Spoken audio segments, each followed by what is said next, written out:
The moment I decided to become a law enforcement officer was like 1982, 81.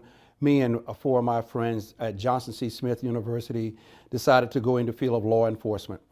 We applied for, at that time, Charlotte Police Department. All of my friends were rejected, but I kept on pushing, and I was the only one out of the four that received an offer from Charlotte Police Department at the time. When we made a decision going to law enforcement, we loved the career. We saw what it stood for, and we believed that by us becoming law enforcement officers, we could change a lot of the stigma that America had. Quickly, we learned that we couldn't. Quickly, we learned at how we were rejected because the other three did not get into law enforcement. And even after going into law enforcement, we saw the prejudice, we saw the racism, we saw the hate, and we saw the biases. So quickly we learned that this was not going to be something that we changed overnight.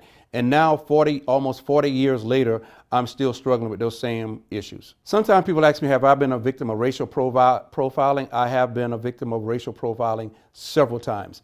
Most of the times that this has happened, I was a law enforcement officer. I have been stopped many times by law enforcement. And some people have a reason, some people don't. And we have that discussion on the side of the road. So have I been racially profiled? Many times. What gives me hope for the future is still having conversation with people in the community that we have not allowed them a seat at the table. We still have the voices of the unheard. There's a lot of tension out there.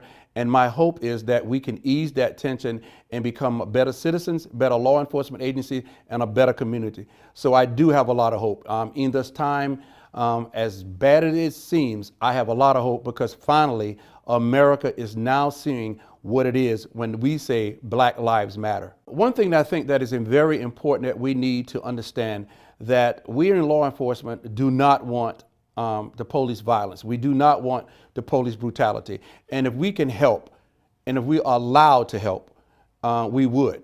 But oftentimes we are not allowed to help because most of the time you go to someone who you believe that can orchestrate these times to bring law enforcement and community together.